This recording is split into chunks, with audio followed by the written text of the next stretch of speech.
Assalamualaikum warahmatullahi wabarakatuh. Perkenalkan, nama saya Ahmad Ferdian dari kelas 12 TR1. Saya ingin menjelaskan zat dan perubahannya. Wujud zat seperti yang telah dijabarkan di atas adalah 3 wujud zat, yakni zat padat, cair, dan gas. Memiliki bentuk dan volume tetap, misalnya ketika menggunting kertas dan memindahkannya ke dalam wadah, zat tersebut tetap bersifat padat. Contoh lainnya, batu yang dimasukkan ke dalam gelas, bentuknya akan tetap padat, begitu pula volumenya. Zat cair, zat ini mampu menempati ruang, berbentuk sama seperti wadahnya, dan memiliki volume yang tetap. Contohnya air, kecap, sirup, minyak, dan sebagainya. Ketika dituangkan dalam gelas, air akan berbentuk sama seperti wadahnya. Volume air sebelum dimasukkan ke dalam gelas akan sama dengan volume air ketika dituangkan ke dalamnya. Zat gas memiliki bentuk yang tidak tetap. Ketika meniup beberapa balon dengan bentuk berbeda, zat gas akan memenuhi balon dan menghasilkan bentuk yang sama berbeda pula.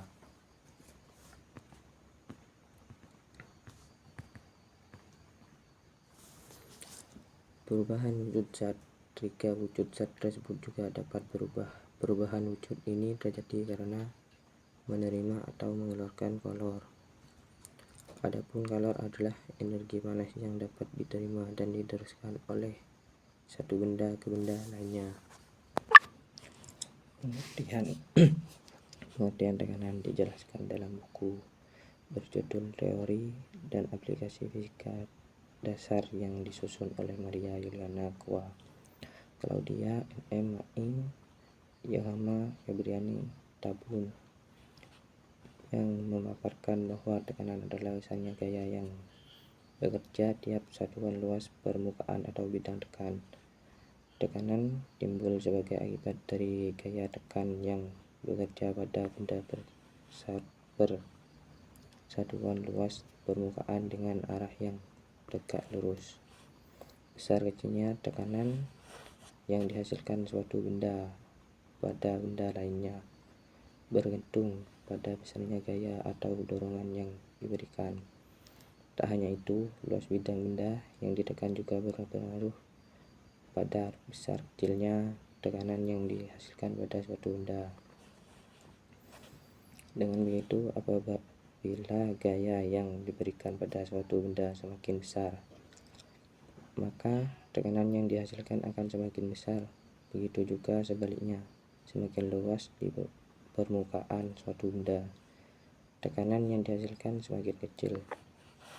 Konsep tekanan pada suatu zat ini rupanya juga diterapkan dalam kehidupan sehari-hari. Bahkan penerapan konsep tekanan zat dapat memudahkan manusia dalam melakukan aktivitas hariannya. Contoh penerapan konsep tekanan zat dapat kita jumpai saat kita berjalan di tanah berlumpur dengan menggunakan sepatu boot. Dengan menggunakan sepatu boot, kita akan lebih mudah berjalan di atas lumpur dibanding menggunakan sepatu jenis yang lainnya. Tak hanya itu, masih banyak lagi contoh penerapan tekanan zat dalam kehidupan sehari-hari. Ada kapak yang dibuat tajam ujungnya untuk memudahkan kita membelah kayu. Alat sepatu salju dibuat lebih lebar untuk memudahkan kita berjalan di atas salju yang licin. Ban mobil khusus untuk medan berat berlumpur dibuat besar agar tidak mudah slip saat melewati medan berlumpur. Jarum dan paku dibuat runcing ujungnya agar lebih mudah digunakan. Untuk kaki bebek dan angsa yang lebar dan berlamput yang memudahkan angsa atau bebek berjalan di atas lumpur, tidak berenang di air. Gambaran lengkap mengenai tekanan zat dan penerapan dalam kehidupan sehari-hari. Dan sampai di sini saya menjelaskan tentang zat dan perubahannya dan tekanan zat. Saya akhiri. Wassalamualaikum warahmatullahi wabarakatuh.